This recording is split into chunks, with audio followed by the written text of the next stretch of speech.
Bonjour tout le monde, bah écoutez, comme le suggérera certainement le titre de la vidéo, je me suis dit que ça pourrait vous intéresser de savoir ce que moi j'emmène quand je vais au Japon. Je vais au Japon à peu près une fois par an, j'essaye, depuis quelques années. Et donc avec le temps, je me suis aperçu qu'il y avait des choses qui étaient vraiment pas adaptées à un voyage là-bas, enfin ici pour moi actuellement, et des choses qui étaient particulièrement utiles. Et donc je vais vous reprendre avec vous quelques petits éléments qui sont des petits trucs parfois, hein, des petits trucs pratiques, mais qui vous aideront, je pense, quand même pas mal, qui vous éviteront en fait des petites galères, des petits inconforts dont on peut se passer. Voilà. Donc il y aura un peu de tout. On va parler un peu de nouvelles technologies, on va parler un petit peu, ouais, habillement éventuellement, des petites choses comme ça, mais surtout des, oui, vraiment tout ce qui est que des côtés vraiment purement pratiques. Donc après, bon, s'il y a des choses qui vous intéressent, des thèmes à aborder, on pourra le faire dans une autre vidéo. Là, je vais surtout vous parler. Bon, je vais commencer par le côté un peu nouvelle technologie, on va dire tout ce qui est cartes, logiciels, peut-être à embarquer sur le téléphone ou à récupérer une fois sur place.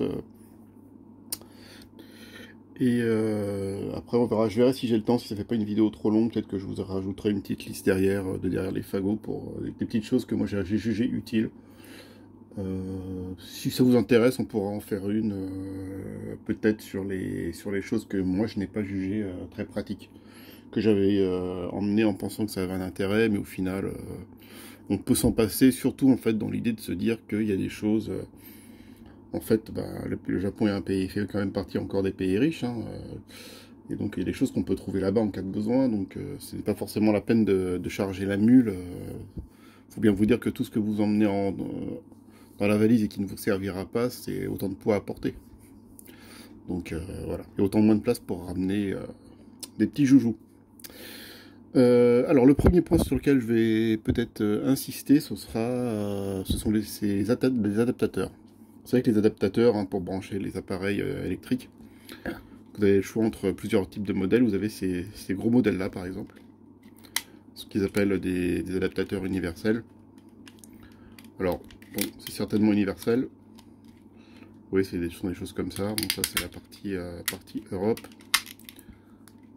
Ça, c'est la partie qui marche au Japon. Vous avez juste à sortir ces deux-là. Ça, pour le Japon, c'est pas adapté. Pourquoi? Parce que en fait, la plupart des prises électriques sont au bout de rallonge, qui sont pas fixées au mur, donc elle se balade un peu. Ça, le poids de l'adaptateur, en fait, et après de la chose que vous connecterez, donc ça va être certainement, vous voyez, un truc comme ça. C'est trop lourd, en fait, vos deux languettes là elles risquent de se barrer, surtout si c'est pour la fixer contre un mur comme ça. En fait, si ça fait trop de poids, elles vont passer leur temps à se casser la figure. Donc ça, j'ai emmené ça deux fois en espérant que ça marche à un moment donné, que ce soit utile. Non, ça m'a jamais servi, ça n'a jamais été adapté à mes besoins. Et en plus, ça coûte plus cher que les autres, que l'autre modèle que je vais vous présenter, qui est beaucoup plus simple. Et c'est tout simplement ça. Hop. Moi, j'appelle ça des chaussettes, hein, mais bon, après, voilà. C'est un petit truc comme ça, avec les deux languettes qui ressortent. Vous le foutez là-dedans sur votre fiche à vous. Et normalement, ça tient bien, même sur les trucs qui sont pas très bien fixés, parce qu'il n'y a pas, y a pas le poids de toute cette merde là. Ouais, voilà. Donc prenez ça. Ça prend quasiment pas de place. Vous en mettez un à chaque appareil. Moi j'en ai un pour ma tablette, un pour le téléphone, et puis j'en ai un de plus ou moins de secours. Et ça suffit largement. Ça, vous pouvez laisser d'ailleurs ça, celui-là. C'est marrant parce que, en fait, je l'ai trouvé dans la location où je suis actuellement. C'est-à-dire, en fait, ce sont des gens qui ont dû l'acheter pour venir ici. Et vous voyez, tellement ça marche bien, ils l'ont laissé pour ceux qui voudraient. Donc ça, pour le Japon, perso, au chiottes. Alors, parfois, vous avez des adaptateurs aussi qui vous permettent d'avoir juste cette partie-là. Hop, pardon. D'avoir une partie comme ça, mais qui se connecte directement à une fiche USB. Mauvaise idée. Parce que j'ai même eu parfois des prises qui étaient directement des prises USB qui étaient fichées dans les murs, hein, qu'on peut utiliser. Le problème, c'est qu'il faut avoir des ampérages, etc., et un voltage qui soit équivalent entre la France et le Japon.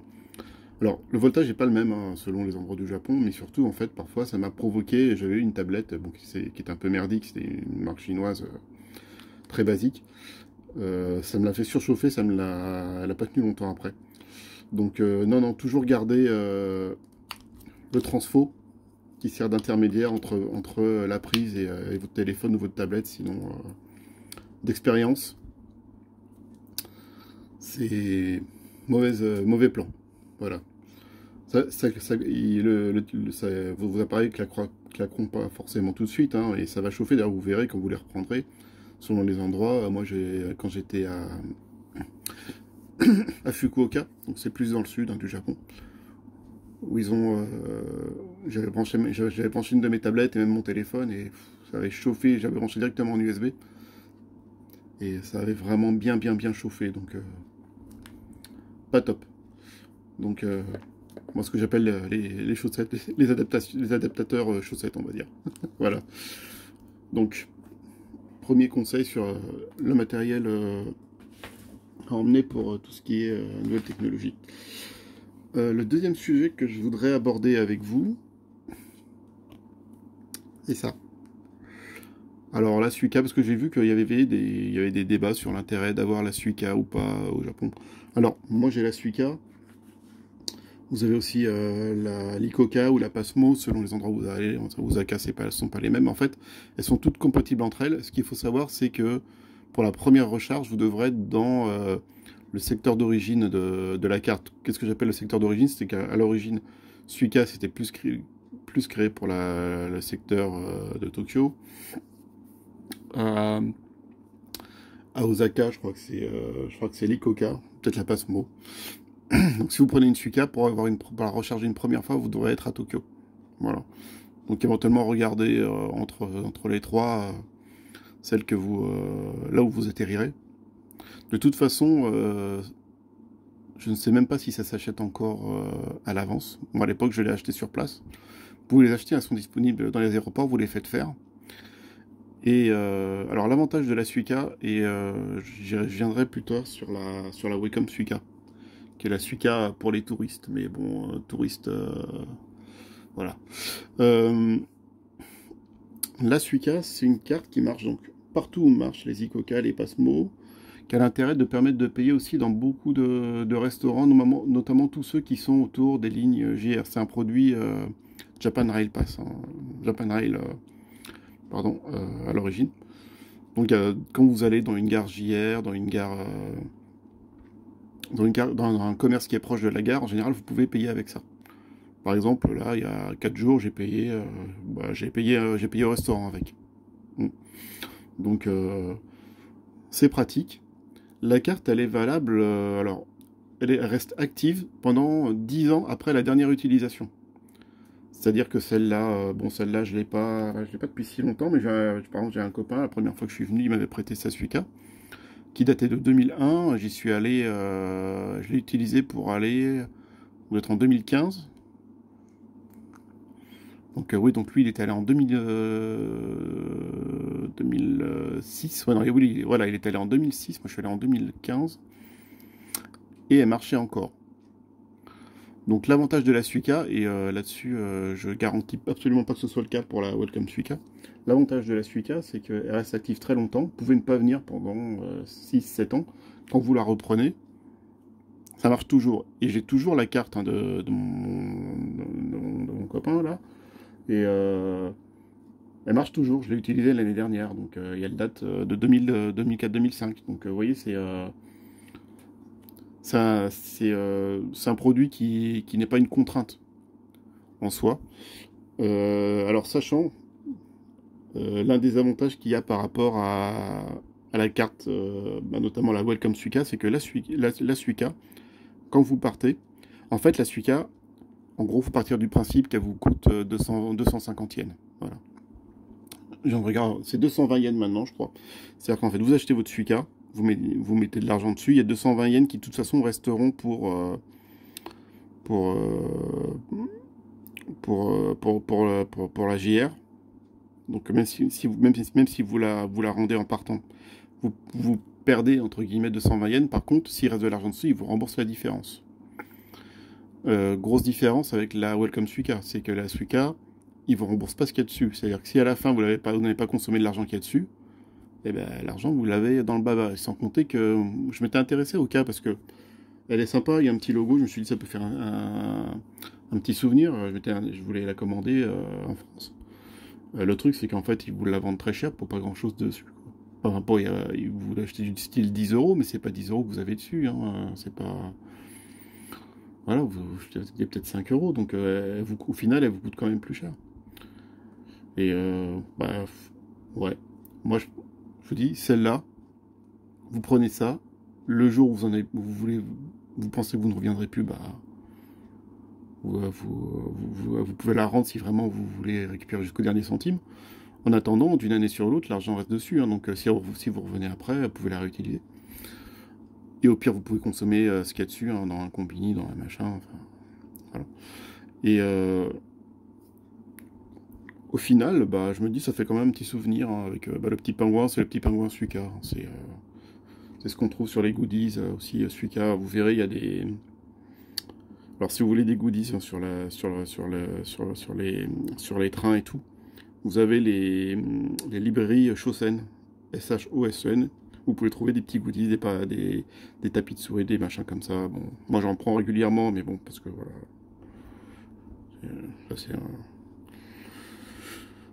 C'est un kink perso sur les trains, mais voilà, après. Mais voilà, ça passe, ça passe. Qu'est-ce que je peux vous dire d'autre? Alors, si vous prenez la Suica, normalement, même si elle n'est pas chargée, je crois la première fois, quand vous arrivez à Haneda, vous pouvez utiliser les monorails ou machin, vous avez le premier trajet gratuit, quelque chose comme ça. Alors à vérifier hein, quand vous venez, parce que ça peut changer selon les années. Donc, bon, petit côté pratique aussi. Qu'est-ce qu'on a d'autre Ah oui, alors sur le débat, sur le fait de dire ah oui, ça sert pas à grand chose d'avoir la Suica parce que vous avez des passes journaliers, machin truc, à plusieurs jours. Oui, vous avez des passes. Vous avez des passes qui vous servent à prendre les transports en commun. Alors la Suica ne sert pas qu'à ça. Ça peut vous servir à acheter des choses dans une boulangerie, un machin. Comprenez par exemple quand vous allez dans la gare de Tokyo, vous avez des commerces, bah, vous pouvez payer avec ça.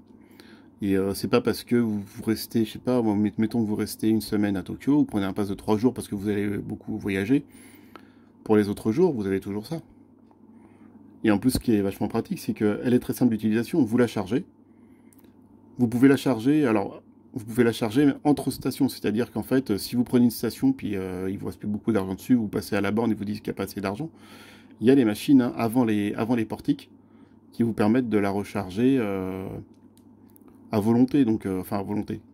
Autant de fois que vous voulez. Après, je crois que normalement, c'est limité à 20 000 yens. Mais 20 000 yens, avant de faire 20 000 yens de dépenses avec la Suica, vous avez le temps de voir venir. Hein. Donc, ça vous empêche pas de mettre de l'argent là-dessus, de dépenser si vous avez si vous avez un petit besoin. Et puis, si vous avez besoin de prendre, si vous avez des journées où vous vous déplacez beaucoup, bah oui, vous prenez un abonnement pour la journée, pour 3 jours. Mais ça ne remet pas du tout en cause l'intérêt de la chose. Hein. C'est Et vous n'êtes pas, je répète, vous n'êtes pas obligé de mettre 200 balles. Hein. Vous pouvez mettre 3000 yens, 2000 yens. Il n'y a pas de montant imposé. Donc avoir un petit peu d'argent dessus, avoir la carte, bah ouais, moi je trouve ça peut toujours servir. Ça peut servir. En plus, ça ne sert pas uniquement à Tokyo. Ça peut vous servir dans les autres grosses agglomérations comme Osaka, Kyoto, Akata. Parce que je suis allé jusqu'à Akata dans mes pérégrinations. Voilà. Euh, non, non, ça peut vraiment vous servir. Donc la Suica, pour moi, l'intérêt, alors ou l'Icoca ou la Pasmo, pour moi il n'y a pas de débat et en plus ça vous fait un petit souvenir dans le portefeuille plus tard. Alors la mienne, vous voyez qu'elle est vierge. À un moment ils étaient embêtants parce qu'ils obligeaient à faire inscrire un nom aux gens quand ils arrivent à l'aéroport et ils vous remboursaient la carte que s'il y avait le nom. Mais apparemment ils sont revenus sur ce côté-là, donc on a à nouveau des cartes anonymes comme moi j'avais eu à cette occasion. Donc voilà, ça, c'est la Suica. J'essaie de ne pas être trop long, mais si vous avez d'autres questions qui vous viennent à l'esprit, si vous ne trouvez pas sur Internet, là, ce que je vous dis, c'est ce que je sais et ce que j'ai testé. Voilà. Donc, après, vous en faites ce que vous voulez. Alors, avant le Covid, donc il y a longtemps, euh, il y a toujours ce qu'on appelle le JR Pass. Le JR Pass, c'est un abonnement qui vous permet d'avoir les transports en commun par la JR à volonté. Et à l'époque, oui, effectivement, c'était intéressant.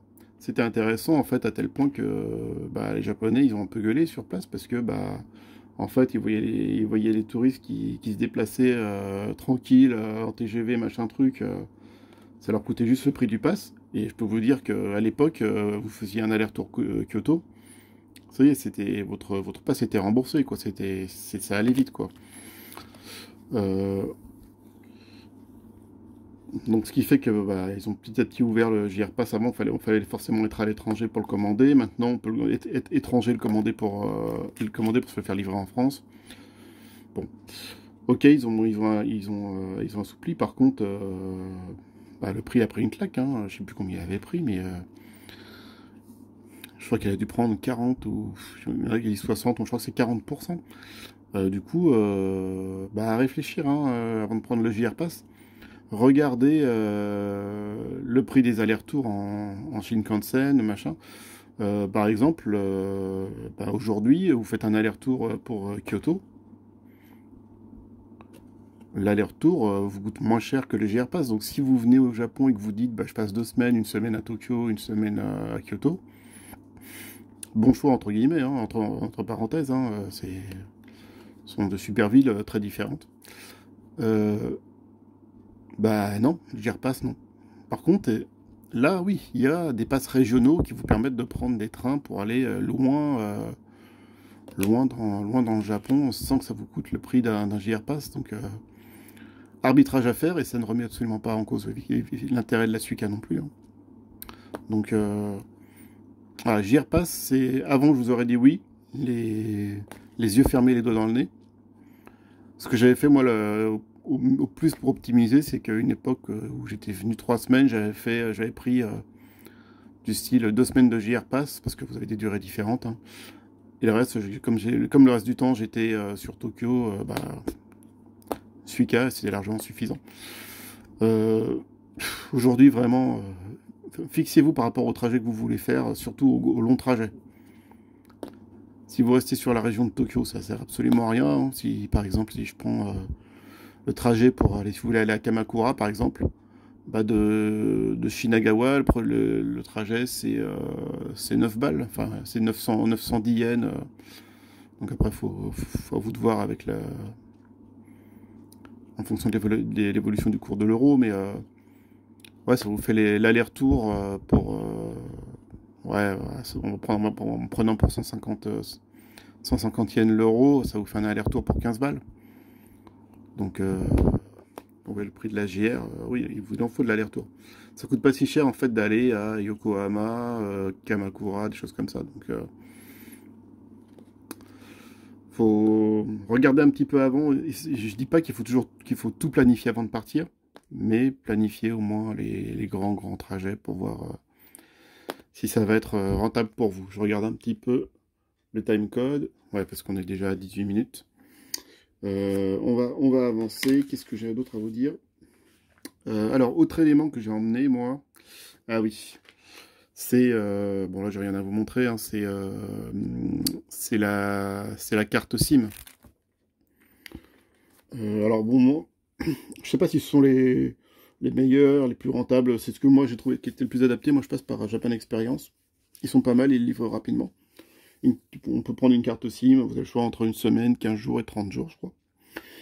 Et oui, c'est vachement utile parce que, alors vous savez, vous avez le choix entre la SIM, la eSIM et le Pocket Wi-Fi. L'avantage pour moi de la SIM, c'est que la eSIM marche pas sur tous les téléphones, donc il faut que vous regardiez si votre téléphone est dans la liste des téléphones compatibles. Et le Pocket Wi-Fi, ouais, ok, parfois c'est plus intéressant maintenant. est-ce que vous voulez vous galérer à devoir récupérer le Pocket Wi-Fi et après, en plus, à le renvoyer? Parce que c'est ça, faut aller le récupérer et l'envoyer au moment de l'arrivée et du départ. Bon, moi, je suis de la team feignasse, donc bah non. Non, non. Donc même si c'est un peu plus cher, voilà. Bon après, c'est mon point de vue à moi, hein. Mon point de vue, voilà, moi je me mets à la place de quelqu'un qui a à peu près les moyens de se payer à peu près ce qu'il veut, hein. Voilà, je parle pas pour les gens qui ont un budget très limité. Regardez, ça peut être intéressant, mais faut que vous connaissiez les contraintes. Voilà, c'est tout.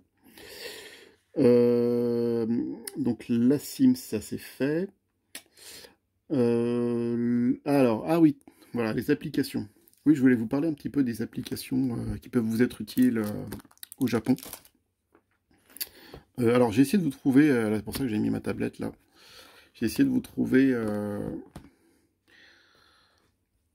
parce que là, en fait, j'installe rien sur ma tablette, j'ai tout sur mon téléphone. Mais là, pour vous montrer un peu à quoi ressemblent les logos quand vous les cherchez sur Google, voilà, j'ai voulu vous aider un peu. Alors, un truc qui est vachement utile,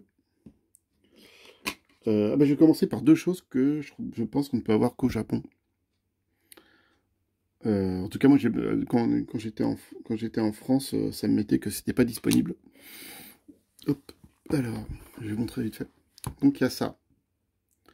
Ça, c'est... alors, je vous remontre vite fait à quoi ça ressemble. Ouais. C'est le card reader Suica. Alors, à quoi ça sert? Alors, ça marche sur les téléphones, mais vous voyez, par exemple, sur ma tablette à moi, ça marche pas. Là, quand je vous le relance, il met que ça... ok, on s'en fout. Ça met que c'est pas compatible. Oh là là. Ça met que c'est pas compatible avec mon téléphone. Pourquoi? Parce qu'il faut que votre téléphone il puisse lire le NFC. L'intérêt de cette application, vous voyez là, vous avez carte, etc. Vous avez, en fait, après, ça vous met un truc pour les lire. Ça, la carte, vous la mettez contre votre téléphone. Là, il y a un petit icône, en fait, qui ressemble à l'icône Wi-Fi. Vous cliquez dessus, et en fait, ça vous lit toutes les transactions qu'il y a eu sur la carte, et surtout, ça vous met le solde. Et ça peut lire plusieurs cartes, c'est pas une carte, un téléphone. Moi, ce que j'avais fait à l'époque, quand j'ai utilisé, que j'étais avec un copain, tout ça, en fait, on lisait toutes les cartes sur mon téléphone, hein, mais c'est juste que je les ai renommées, vous pouvez les renommer parce qu'elles seront identifiées après sur le téléphone. Et vous savez exactement combien il reste sur votre carte. Donc, ouais, c'est vachement pratique parce que si vous n'êtes pas dans la JR, vous êtes chez vous, vous voulez voir si vous devez remettre de l'argent ou pas, vous installez ça. Et ça marche, ça marche très bien. Là, ça marche pas parce que c'est ma tablette qui est merdique. Mais il faut attendre d'être au Japon pour l'avoir. L'autre chose intéressante, c'est Navitime. Alors, Navitime, c'est un logiciel qui vous permet d'avoir les horaires des trains. Vous l'ouvrez, vous mettez votre point de départ, point d'arrivée, et vous mettez toutes les solutions possibles avec les trains. Vous pouvez enregistrer les trajets qui vous intéressent, et vous pouvez même faire une saisie d'image. Il y a une saisie qui est pas mal, parce qu'en fait, vous savez, en général, quand vous faites une saisie d'image d'écran, ça vous limite à l'écran qui est visible. Vous savez, si l'image est plus grande que votre écran, vous n'aurez pas ce qui est en dessous. Là, ça enregistre tout le trajet, donc vous aurez une image qui correspondra à tout le trajet. Alors, comme je n'avais pas accès à ce truc-là, c'est pareil sur mon truc. Non, ça, c'est pas celui-là. Hop, hop. Voilà, c'est ça, c'est Navitime. Ouais, le logo, il est là. Donc, vous allez sur Google, sur Google Play, oui, c'est ça. Vous tapez Navitime. Alors, au début, il vous proposera un truc avec un petit logo vert. C'est en fait ça correspond au Navitime mais pour les japonais. Et ensuite, une fois que c'est installé, vous cliquez dessus, vous verrez, il vous mettra cette icône-là. Et vous pouvez passer à la version internationale et là, il vous montre. Qu'est-ce qu'ils vont. Hop. Non, il vous montre pas plus que ça. Hop. Voilà. Donc, ouais, non, c'est pas mal. Vous voyez, il y a la présentation des trajets. Et alors, en fait, il peut vous faire les trajets soit en fonction de point d'arrivée, point de départ, soit vous pouvez demander en fonction de là où vous êtes. Il vous dit quels seront les prochains trains.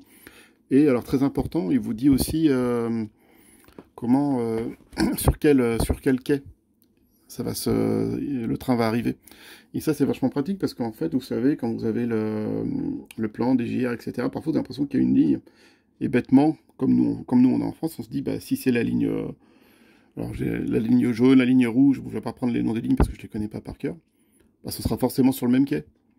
Ben non, il y a des lignes en fait, pour aller à certains endroits, vous devrez remonter, changer de quai, même si sur la carte ça apparaît comme étant sur la même ligne, en fait, vous avez un changement à faire et à aller sur un autre quai.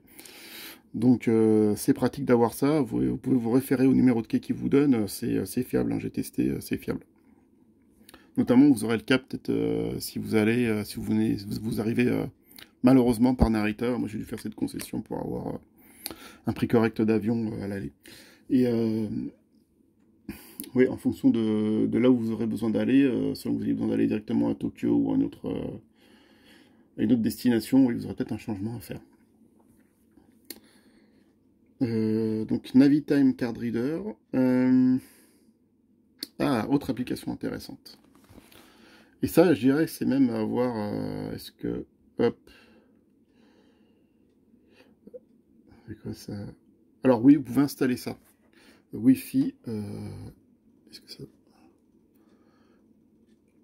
Wi-Fi autoconnect. Alors moi, il me met que ça marche pas, mais c'est toujours pareil, c'est ma tablette. Ça, j'ai testé et ça marche bien. J'ai testé dans des combini, dans les aéroports, etc. Alors dans les aéroports, c'est pas forcément utile parce que ça se trouve facilement, mais ça, pour se connecter quand vous êtes dans un combini ou parfois, quand j'étais en mode crevard, près des restos, vous avez des restos qui ont le Wi-Fi, bah, vous vous mettez à côté du resto, sans rentrer, hein. Vous lancez ça et ça vous permet de vous mettre dessus discretos, quoi. Donc, bah, c'est bien quand parfois on est en galère, bon, bah voilà. Voilà. Japan Wi-Fi Connect, très bien.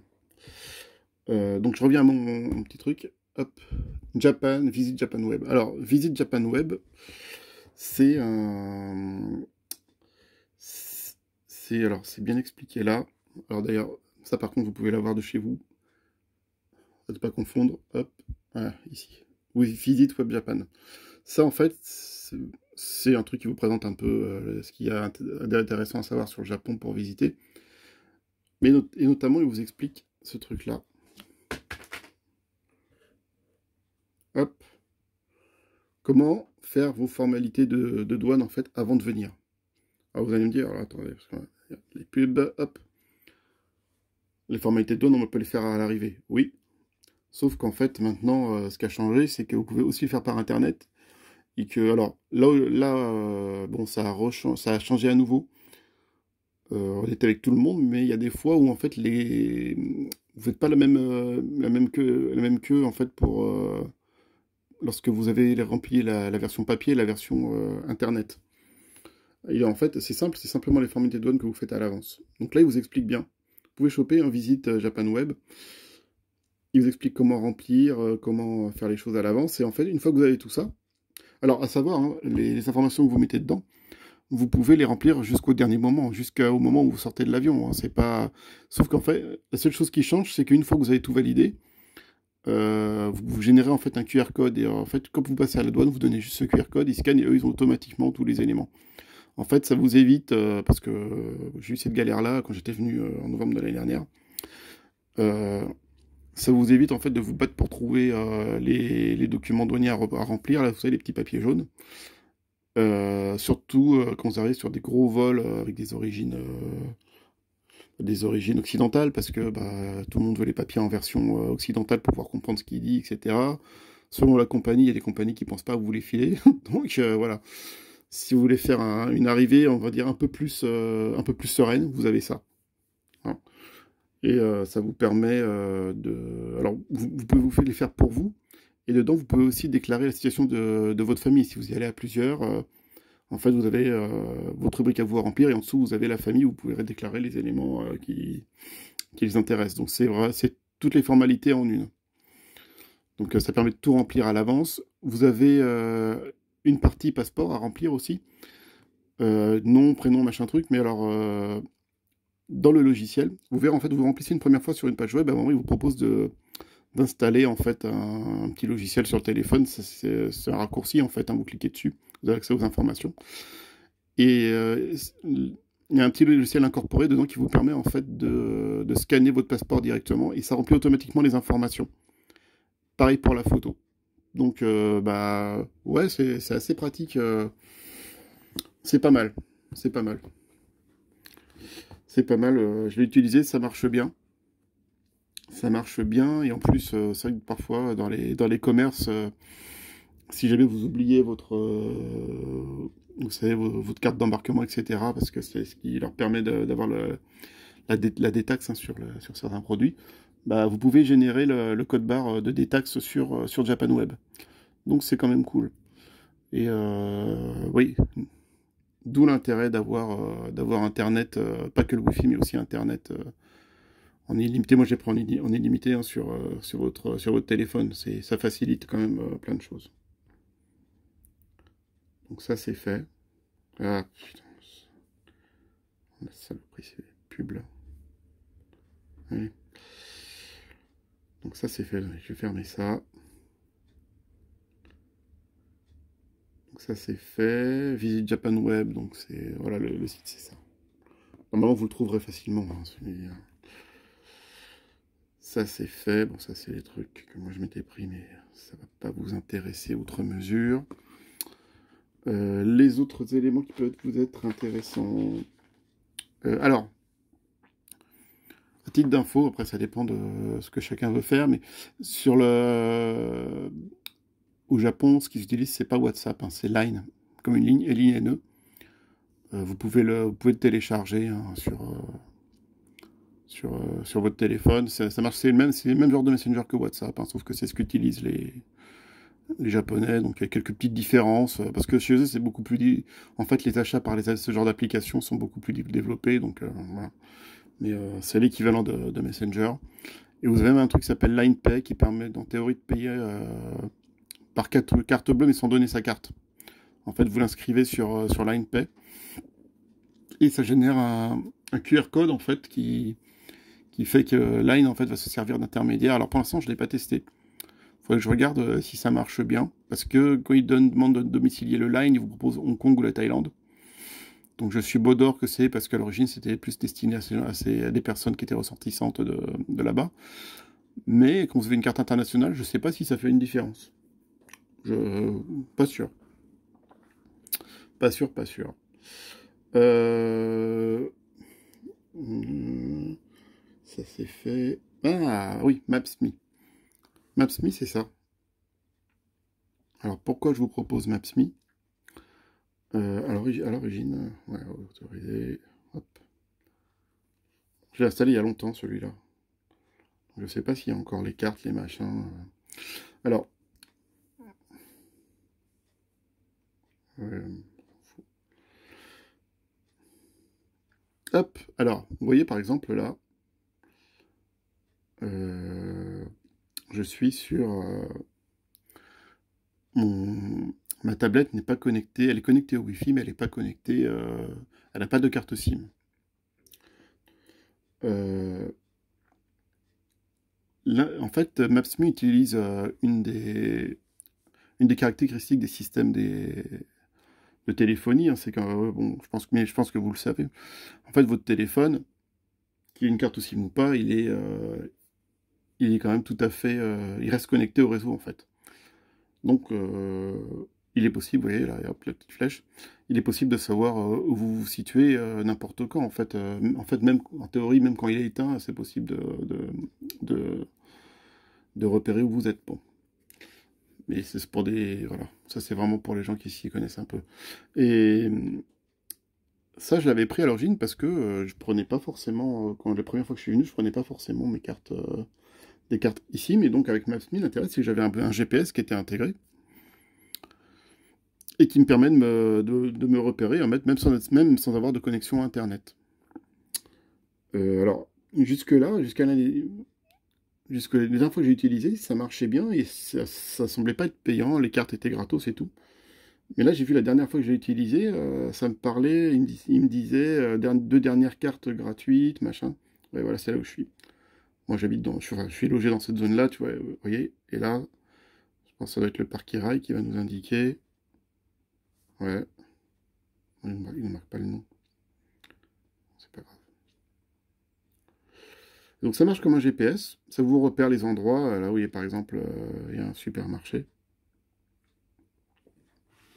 Ouais. Donc quand vous êtes connecté, parce que là, bon, je suis pas forcément au top. Ça vous donne quelques indications. Alors, si vous êtes connecté à Internet, utilisez Google Maps, hein. Vous aurez plus d'informations, vous aurez les notations. En plus, avec les commentaires des clients, là, je me marrais parce que je suis allé dans un supermarché, je regardais les commentaires. Et c'est vraiment des commentaires façon asiate, quoi. Un mec qui se plaignait que la grosse du supermarché, elle était pas sympa avec lui, machin truc. Enfin, c'est vraiment des façons de parler quand t'es client là-bas, c'est pas. Parfois, enfin, c'est un peu un autre monde, mais bon. Montrez-vous toujours sympa avec les gens, hein. Je dis ça, voilà. Bon, je pense pas vous apprendre quoi que ce soit. Mais bon, voilà, parfois les gens se comportent pas bien, comme dans tous les pays, quoi. L'intérêt, c'est que oui, ça vous donne votre localisation. Et vous avez, bah, vous voyez, par exemple, là, il y a la gare de Hiraï qui est pas loin. Vous voyez, je crois que ça vous marquer là, voilà. Vous voyez, ça marque le nom de la gare. Là ça vous indique qu'il y a, hop, un Family Mart. C'est un petit peu en 3D, c'est pas mal. Qu'est-ce que ça vous marque? Est-ce qu'il vous marque parce que moi, par exemple, je sais que où je suis. Voilà, par exemple, normalement, voilà, bah voilà, il vous marque, vous voyez là qu'il y a un Daiso. Il vous marque quand même les magasins importants. Daiso, c'est les magasins, alors qu'on appelle les magasins à l'origine à 100 yens. Bon, il n'y a pas grand-chose à 100 yens dedans, hein, surtout aujourd'hui, c'est plus dans les 200-300 yens. Mais en gros, c'est tous les trucs qui coûtent pas cher. Bon, quand vous payez pas cher, vous en avez pour ce que vous achetez. Mais bon, voilà. Donc, Matsmi, pratique, vous pouvez télécharger des cartes. Alors, ce sont des cartes qui sont valables pour le Japon, mais comme partout, hein. Donc, ça marche aussi. J'avais téléchargé des cartes du Vietnam, des choses comme ça. Donc, ça marche bien, hein. J'ai testé que en France et au Japon, hein. Mais, en tout cas, les cartes sont disponibles sur ces parties-là. Voilà. Et vous avez les parcs, voilà, vous avez un peu tout. Comme Google, en fait, hein, sauf que bah, là, vous pouvez l'utiliser même sans être connecté parce que vos cartes, en fait, vous verrez, vous les téléchargez en local. Voilà. Donc tout est en local. Votre téléphone vous se fait repérer par le réseau, il vous dit où vous êtes. Et ça vous sert de GPS pour pas un rond. Mais vous n'avez pas, voilà, vous avez pas, ce n'est pas enrichi de tout ce que vous pouvez avoir sur Google Maps, hein. Donc voilà. C'est rien, ce n'est pas forcément non plus l'idéal. Tiens, je suis en train de voir 37 minutes. J'accélère un petit peu le pas parce que là, et on va juste parler, je termine là, et je vous parlerai de ce que je mettrai dans la valoche sur un autre sujet parce que là, sinon. Ah oui, bah voilà, alors, ouais, ce dont on pourrait parler, c'est les traducteurs et tout ça. Ça peut être pas mal, c'est assez pratique.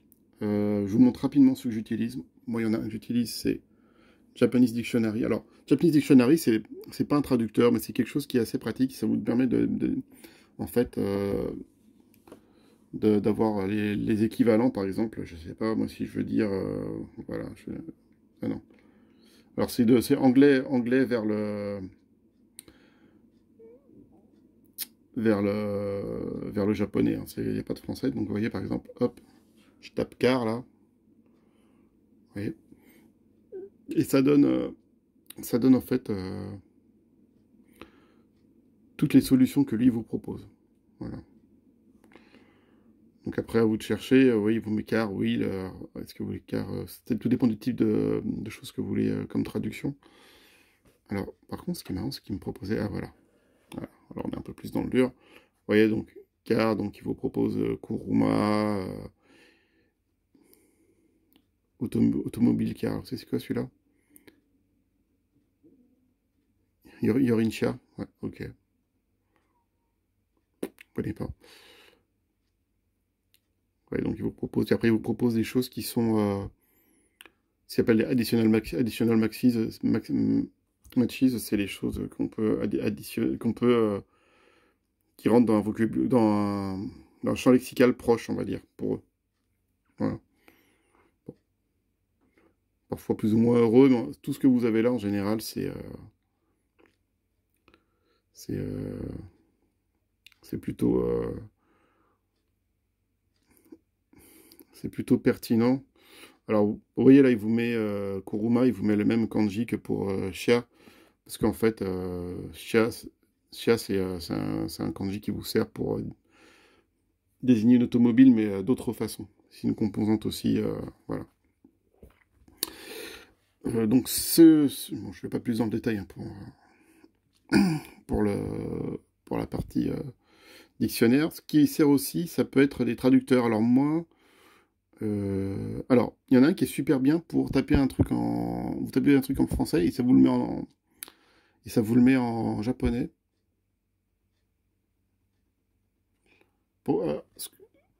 Ça s'appelle, alors je ne vais pas montrer, DeepL. Ouais. Et alors l'intérêt du truc, c'est que vous écrivez un texte, donc du style, on va taper comment allez-vous. J'ai testé hein, et de manière générale, ouais, c'était plutôt pas mal. Alors, il faut que je retape. C'est du français et que je le veux en japonais. Oui, il vous fait une traduction. Alors, plus ou moins rose selon les cas, mais en général, ça marche bien. Ouais. Alors, ce qui est bien, c'est qu'il vous le met en version... alors, là, bon, il se trouve que ça se met uniquement en hiragana. Il vous le met aussi en romaji. Ce qui est bien, c'est que quand vous, du coup, il y a des mots qui apparaissent en kanji, etc., et que vous ne connaissez pas, comme moi, vos kanji par cœur, parce que vous êtes une grosse feignasse, ça vous permet quand même de vérifier en bas qu'il utilise des termes qui sont à peu près, qui sont bons, parce que parfois, il y a des petites nuances entre ce que nous, on dit en français, les mots qu'on utilise en français, et ce que eux, la façon dont eux, ils le traduisent en japonais. Pour des raisons, pour des raisons culturelles, entre autres, hein, voilà. Donc ça permet de checker un peu, et en bas, vous avez, vous voyez, cette petite touche-là, ça vous permet en fait de copier directement, vous voyez, vous le mettez, copier dans le presse-papier, et de le mettre directement dans un texte, si vous avez une tacrisse, ou par exemple si vous parlez avec quelqu'un sur Line, ou quelque chose comme ça, bah hop, ça vous fait la traduction. Celui-là, il est bien, pas trop de pub, et pour l'avoir testé sur plusieurs petites choses, ouais, non, c'est plutôt performant. Alors, ça utilise l'intelligence artificielle, donc faut avoir toujours dans l'intelligence artificielle, faut jamais oublier que le mot important, c'est artificiel. Hein. Donc, voilà. Et sinon, vous avez, moi j'utilise pas mal ça peut être vachement pratique, les traducteurs de photos. Quand vous avez un truc à traduire, là, je sais pas ce que j'aurais. Ah bah voilà, tiens. On va prendre ça. Vous voyez, par exemple, vous avez une étiquette là. Banda Spirit, puis il y a des trucs écrits au-dessus. Donc là, je vais là.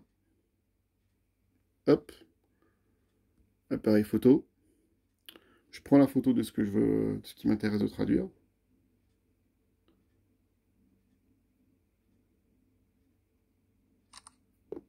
Hop.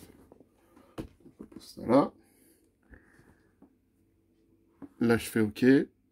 Donc, je recadre. Vous voyez, il y a marqué recadrer. En fait, il faut pour que ce soit vraiment bien performant. Alors, je ne sais pas si ce sera assez net. J'espère que ce sera assez net. Hop. Voilà. Donc là, vous avez ce qu'il y avait sur l'étiquette. Et là, vous avez la traduction de ce qu'il y a sur l'étiquette. Et ça peut être pratique quand vous avez des annotations sur les boîtes. Là, il n'y a pas marqué, mais vous savez, souvent, en fait, en dessous des étiquettes... Hop.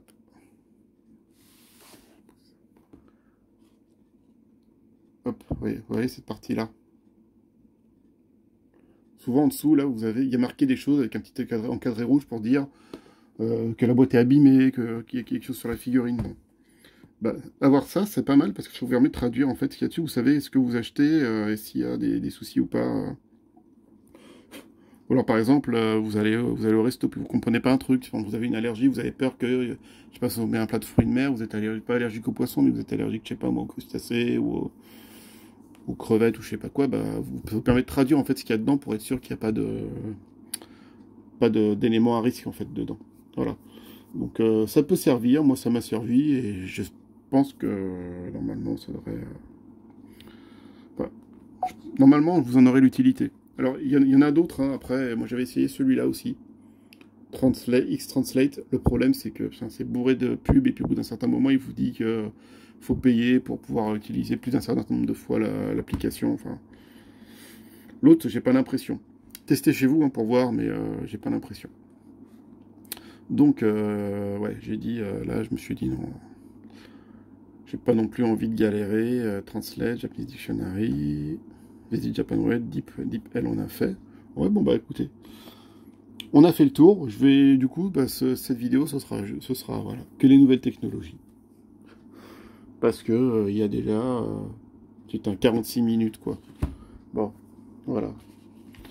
Si vous avez des questions, vous pouvez me les poser en commentaire, hein. Et puis, bah, voilà. Bonne fin de journée. Ciao.